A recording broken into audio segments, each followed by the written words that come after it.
What happens when TikTok influencers have nothing left to lose? Chaos, confessions, and the great influencer crash out of 2025. Leading up to the very short TikTok ban, influencers started participating in a viral trend that revealed secrets behind their content. Some were really fun and entertaining, and others showed a pattern of lying and deceit. So let's dive into the juiciest revelations that came out of this trend, starting with the most harmless confessions and working our way to the worst. And thanks to Rocket Money for sponsoring this video. Starting with reality TV stars, Kit Keenan revealed that she went on The Bachelor for a social media career and not for love.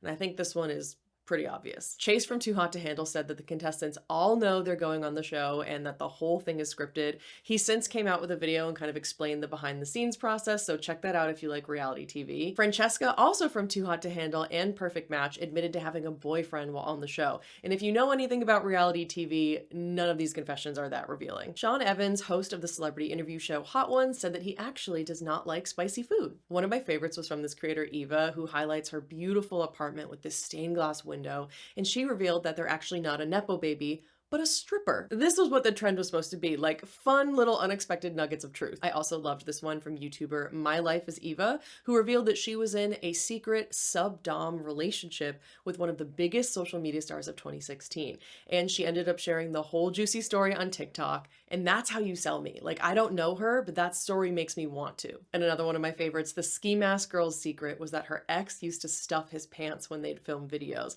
And that, to me, is a savage reveal. Love it. While most influencers just shared harmless secrets, others revealed slightly more problematic aspects of their content creation strategies and appearances. Cringe Carter revealed that he doesn't use his real voice in videos because he doesn't feel like his natural voice reflects the style of his content. So here's what his natural voice sounds like. As Demi Lovato once famously said, "This is real, this is me." And here's the voice he puts on to make his content more engaging and reflect the style of his videos. So I just found out Duncan actually has TikTok, and they only follow 4 people. And they made a video talking about how you have to go get the refreshers in order to get a follow. So that's what we're going to be doing this morning. Brooke Schofield admitted that her skin only looks great because she uses the light foundation filter. Serena Kerrigan admitted to being on Ozempic, and I have a feeling a lot of influencers have been hiding this one. Nat Violette, known for her makeup looks, reviews, and adventurous tutorials, revealed that all of her 3-part videos could have easily been part 1. And if you don't know, creators do this because they can get triple the views, knowing that you'll likely want to keep watching to see the end results. It's all just a content strategy. Now, none of these are particularly shocking to me, and they pale in comparison to the outright lies that some creators admitted to perpetuating just for the sake of virality. Ashley Matheson revealed that her viral tripod video was totally fake. And I want to talk about this for a second because this has 200 million views. The most obvious example of someone who is filming over-the-top, sensationalized content that is clearly just for views. On this video alone, there are hundreds, if not thousands of comments saying things like, "Oh my God, are you okay? I can't believe that happened." That's because it didn't. As much as we all claim to hate clickbait and sensationalized content, that's what works. That's what people click on, and that's what people watch. You know, a similar example is Josh Hallen, who said that he dumped his smoothie bowl on purpose and got a whopping 35.6 million views for it, for dumping a smoothie. Maddie Westbrook, who was apparently a boba barista for a period of time, said that they actually hate boba. And if you look at their TikToks, you can see they had quite a few boba videos. It's boba time. Those of you wondering, I usually have like 3 to 4 drinks a shift. Morning, it's boba time, and today I'm making something fruity.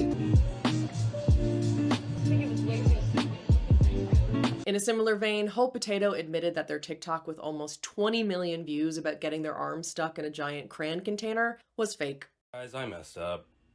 I might have fucked up.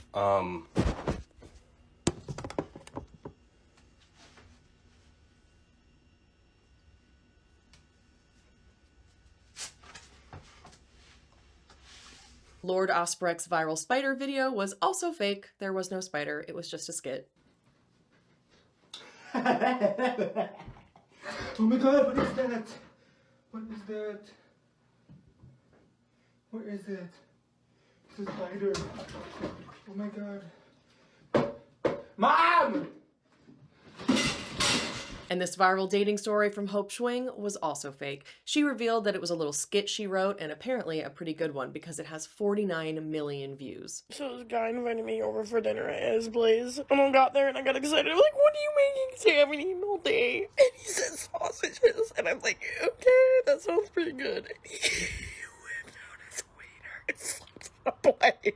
We'll get into the more problematic examples in a second, but already it's becoming more clear than ever that influencers create content for the purpose of virality. But what drives audiences to connect with that kind of content? The elaboration likelihood model provides valuable insight into why sensationalized content on social media platforms like TikTok is so effective. Developed by Richard Petty and John Cacioppo, the model suggests that people process information through two routes, central and peripheral. When viewers are scrolling through their feeds really quickly, they're more likely to engage with the peripheral route, which relies on superficial cues rather than deep analysis. So this explains why shocking, visually striking, or emotionally charged content, aka rage bait, often goes viral, even if it's fabricated or blatantly misleading. Influencers who create sensationalized content are tapping into this psychological tendency, knowing that their audience is more likely to engage with and share content that provides an immediate surface level impact. And I know what you're probably thinking, wow, they must be absolutely swimming in money from these viral videos.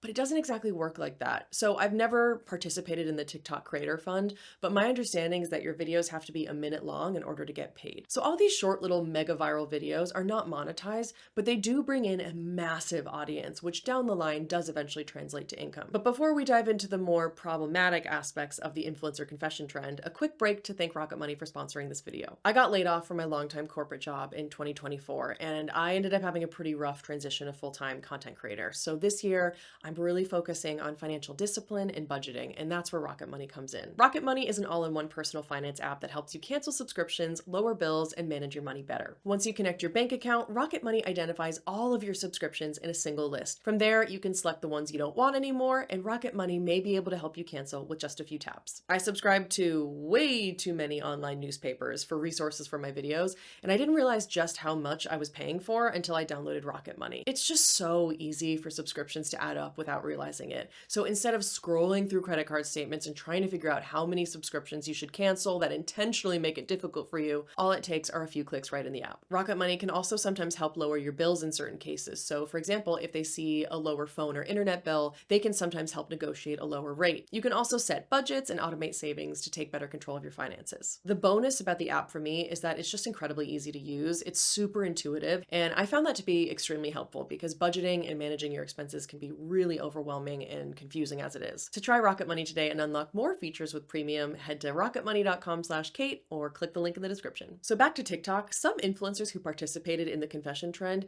even admitted that a whole series was faked just for views. For example, one influencer who's definitely come under hot water is Meredith Duxbury. She's known for her makeup looks featuring an insane amount of foundation. And with that, the TikTok era comes to an end. Meredith built her platform and got a lot of attention sensationalizing makeup videos by applying 10 layers of foundation every time. Most people assumed that it was rage bait, and while Meredith's caption does make it vague if she's joking or not, I think it's safe to say that she wiped off a lot of product. Now, I find this one to be a lot more deceptive because her entire platform was built on that lie. When viewers would ask if she actually used that much foundation, she always said yes. And in fact, not only would she say yes, but she would double down and come up with stories as to how beautiful it looks in person. And I find that to be really problematic because she's actually selling something. Unlike a lot of creators we just looked at who are making silly skits for views, Meredith reviews makeup for a living, which means that her viewers trust her and rely on her for honest opinions. Her audience is spending their hard-earned money buying the foundation she uses and trying her makeup tips because they trust her and they want to emulate her makeup looks. I'm sure a lot of people tried to recreate her makeup and ended up feeling duped or possibly even feeling bad about themselves, thinking, why doesn't it look good on me? I think there is a line that gets crossed when you're purposefully deceptive to your audience and you're consistently selling something. And aside from the blatant lying just to get views, that's a lot of product waste. I had a beauty channel for 5 years, and it always gave me a really big reality check when someone would comment or message me saying that they've been saving up for weeks or sometimes months just to buy a lip gloss that I recommended. When you're getting a lot of views and brand deals and attention, it can be easy to lose sight of the impact that your content can have on real people.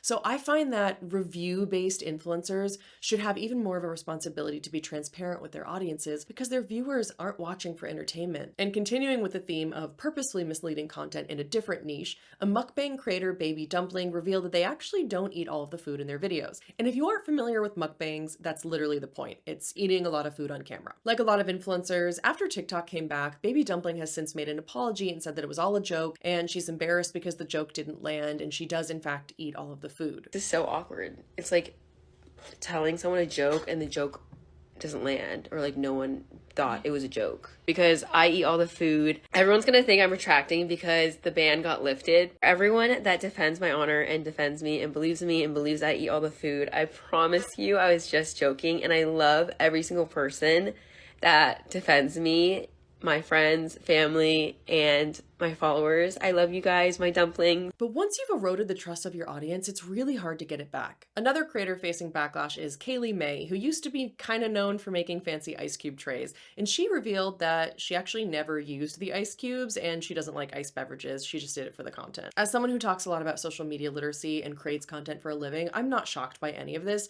But if you're a viewer tuning into her content, you would see that video and assume that she uses and drinks the ice. Why would you think otherwise? But it was really just something that performed well for her. And when content performs well, you reuse that and recycle the same idea as many times as you can to capitalize on that momentum until the trend dies out.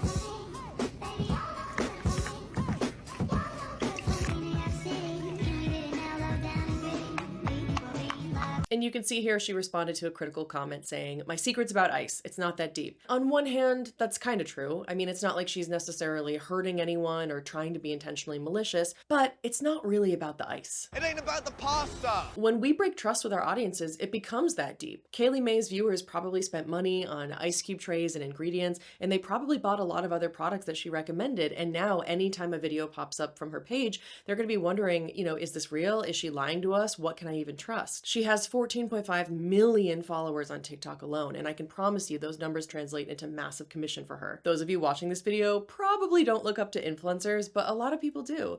Influencers have gotten far too comfortable taking advantage of their audiences who spend money because of them, who give them commission because of their purchases. It really comes down to respect. Instead of saying, "Time for my weekly ice stock," she could have said in the caption, "I don't love ice beverages, but for those of you who do, here's a great way to make your ice more fun." It's just really not that hard to be transparent. Creator Yana Linnea revealed that their massive wall of beauty products is just for show. All of the products were just for display and the makeup is completely expired. And the thing is, why not just say that to your audience, Because if you don't, then it sets the standard and it promotes overconsumption. It gives the message to your viewers that this is a normal lifestyle and this is what you should aspire to. And I'm sure you're thinking it's not that deep, it's not that serious, and I get it.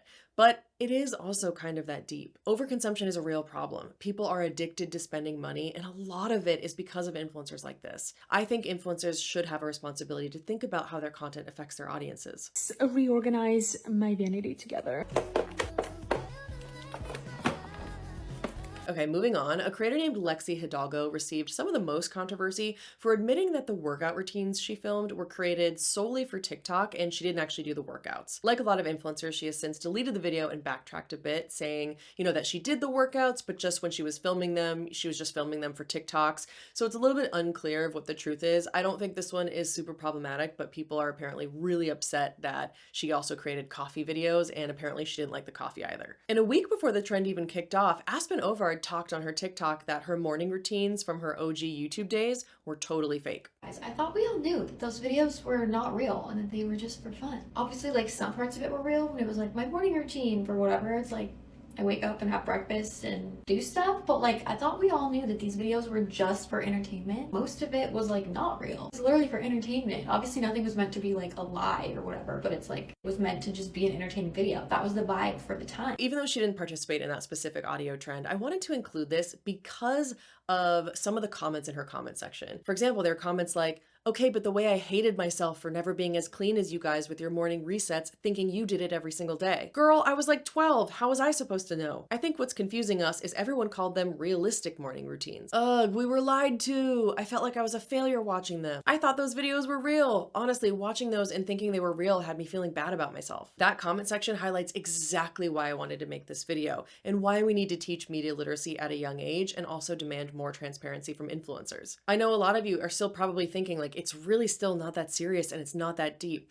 But to understand why these revelations have such a profound effect on viewers, I think we need to examine some of the psychological theories at play. Developed by Albert Bandura, the social cognitive theory explains how people learn by observing others, which can explain why influencers' behavior has such significant impact on their followers. Viewers who look up to influencers who have lifestyles that they want to emulate learn and model their behavior based on what they see online. That's why the revelation of fake content can feel like such a personal betrayal to some audiences.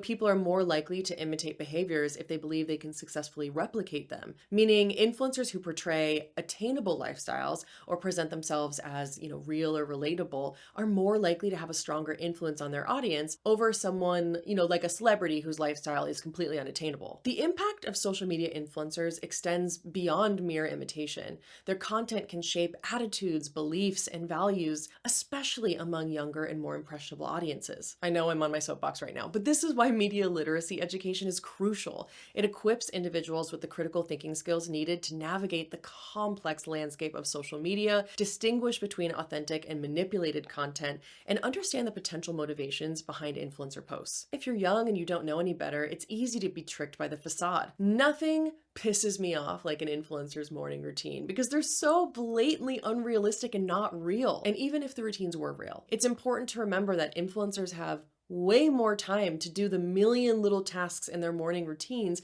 because they don't have another job. They rise out of bed looking like perfect little angels in their tiny little matching aloe yoga sets. Their homes are in pristine condition. They make a perfect looking latte and a healthy breakfast. They get in their morning workouts. They meditate. They sit in front of a big LED panel. They read a book. They go for a walk. They journal their thoughts. They do a full shower, skincare, and makeup routine. But you have to remember that that's literally their job. Their job is filming aspirational content. And whether they're aware of this or not, the effect is making people feel like they aren't good enough comparatively. And the irony is that these influencers who have so much time on their hands still don't even do these routines in real life. The parasocial interaction theory explains why viewers feel so deeply affected by influencers revealing their secrets and their faked content. Followers often develop a sense of intimacy and connection with celebrities or creators, despite never having met them in person. This illusion of friendship can lead viewers to trust influencers implicitly, believing that they know the real person behind the screen. A perfect example of this are the comments online that say they could never make me hate you. And I've actually wanted to create a video about that because I see these comments on every influencer and every celebrity's pages. People just ride or die for these creators and they don't even know them. The "they could never make me hate you" comments show just how strong and kind of scary the parasocial relationship is between influencers and their audiences. The strong reaction seen in comments like, "Girl, I was 12, how was I supposed to know?" and "I felt like I was a failure watching them," demonstrate the emotional investment that viewers have in these parasocial relationships. It explains why the revelations during the influencer crash out were so impactful and caused so much controversy. It really shattered the perceived authenticity that forms the foundation of these one-sided connections. With all of these revelations, it begs the question, does authenticity even matter in the world of social media? And can authenticity truly even be achieved if your persona is commoditized? Some of you may be shocked that influencers would blatantly disregard the respect and trust of their audience. At the end of the day, social media apps come and go, but what lives on is community. Why throw that away? Why risk it? You might be wondering, did they not think about the potential consequences of this trend? Did they not consider the fact that they have other platforms they still have to rely on for income? Or do they not care and they didn't think it would affect their bottom line? I think the answer is actually, it doesn't matter. The truth is, influencers can lie, and they can even tell you that they're lying and still have a following. Michaela Noguero, who has quite a reputation for lying, still has over 16 million followers on TikTok alone. So clearly, honesty and authenticity are not what the majority of viewers value, or those influencers would not have the massive platforms that they've been given. Now, my gut always says that authenticity and honesty are what people crave and what people value. But I think it's clear that that's not true. The numbers don't lie. What people want is entertainment.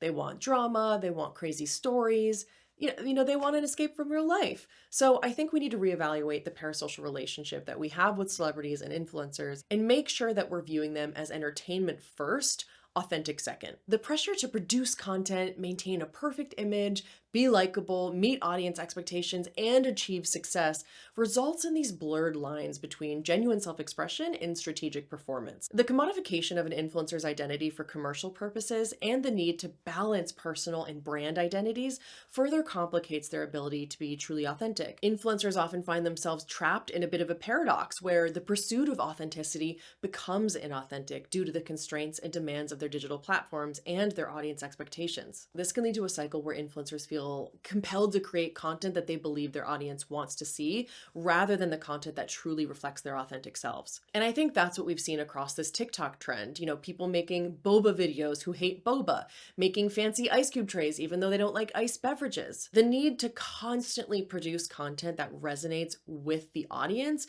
can result in a form of filtering that contradicts authenticity. Influencers are expected to be real and authentic, but this authenticity is often carefully crafted and packaged for consumption. So the very act of trying to be authentic becomes somewhat of a performance. Digital platforms have their own constraints and algorithms that influencers have to navigate, whether we like it or not. These technical limitations can force influencers to adapt their content in ways that may not align with their true selves. Like, for example, the pressure to create content that performs well within a platform's algorithm may lead influencers to alter their authentic voice or style, like, Carter, who changed his voice to better suit his videos. Despite the apparent value that we place on authenticity, most successful creators often lean into exaggeration and extremes, and this is totally platform agnostic. Like, we see this across YouTube, Instagram, TikTok, everything. So let's examine why this strategy works so well. If you look at the most successful creators, they act like the most extreme version of themselves. And let's look at YouTube thumbnails specifically, because I think this is a really easy case study to understand. Let's first take a look at Mia Maples. I love Mia. I think she's an absolute gem. She's so sweet. She seems really grounded and down to earth despite being super successful. But her thumbnails do not reflect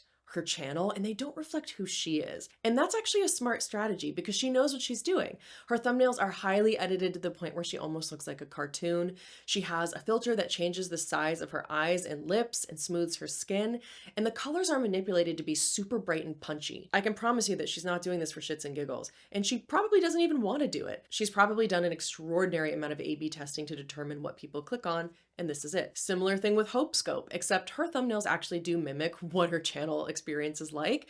It's over the top, maximalism, highly edited, super fast paced. There's so much going on, and creators like this aren't necessarily doing the style of editing and thumbnail designing for no reason or because they like it. It's just what performs best. People like Mr. Beast, Ali Abdaal, Hope Scope, Mia Maples, all of these huge creators with millions of followers often have full-time employees whose sole focus is data and analytics. So analyzing title and thumbnail tests, doing research on what topics are trending, using AI models to write scripts, there's so much strategy and intention that goes into creating content that viewers, I think, really don't know about. And in terms of the TikTokers who participated in this trend, you can see just how effective those crazy over-the-top, chaotic, fake viral videos are, despite being too short to be monetized. Going back to Ashley Matheson, the creator known as Broom Girl, she got 205 million views for that video, and that set her up for life.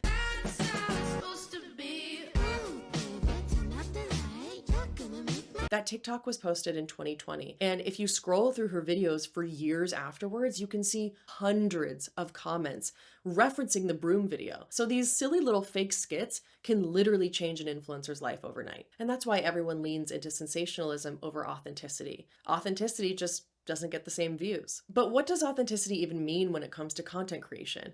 If all of us were truly being authentic, then what you'd see is just us rolling out of bed, with our hair up, looking super messy, making a normal coffee, eating a normal breakfast that's maybe not that balanced, working at our computers all day, cooking dinner, taking care of the kids or dogs or whatever you have. That's just not that fun to watch. And when people say they want authenticity, I think what they really want is for you to be a mirror and reflect who they are or who they want to be. Because the second that creator finds success, their audience no longer wants authenticity. No one wants to see their mansions, their cars, and expensive trips. You want the old version of them. So authenticity works, but to a point. And I'm not saying that there aren't any authentic creators, but I'm not sure we're all aligned on what authenticity really means in the social media landscape. It's the creators who can really turn up their personalities to the extreme or provide fantasy content that people aspire to who excel the most. And neither of those are particularly authentic. I know I talk about her all the time, but Nara Smith is just a perfect example of someone who kind of blends all of that. She has a specific niche and the illusion of authenticity. She's not just cooking at home. She's cooking extravagant meals from scratch in designer gowns, leaning into the extreme, but just enough so that it's not over the top. I mean, it is kind of over the top, but you know what I'm saying. I'm sure she loves what she does, and I'm sure that cooking is an authentic reflection of who she is, but it's the way that she communicates that's a content strategy. I'd be curious to hear your thoughts on this. I think what people really want is just originality, and that's why TikTok is so great. Like the other day I was scrolling and I came across this page of a guy who makes these silly videos, and he just pretends like he's in medieval England. And it turns out he actually participated in the trend of revealing his secrets too. The fake teeth were kind of a given, but turns out he's not even English. Creators like that stop me in my tracks. You're not gonna stop scrolling for someone who's, just gonna sitting there being their authentic selves, but you will stop scrolling if you see rage bait. So as long as we value entertainment over authenticity, influencers are just gonna keep doing what they're doing, and they're gonna keep taking advantage of the trust from their audience. And I think for us to see any real change, social media companies have to be a little bit regulated. Brands and marketers need to value creativity over efficiency, and audiences need to reevaluate their parasocial relationships. So I hope that this trend allowed audiences to see, just how much of a facade social media is. But let me know your thoughts in the comments. Are people taking this too seriously? Is it not that deep? What are your thoughts on originality versus authenticity? I think my next video is going to be an exploration of hate watching and why we find hate watching so fun, as it relates to snark pages and reality TV and all of that. So let me know if that's something you'd be interested in seeing. Wherever you are, I hope you're safe and doing all right. I'm sending you lots of love, and I'll see you in the next one.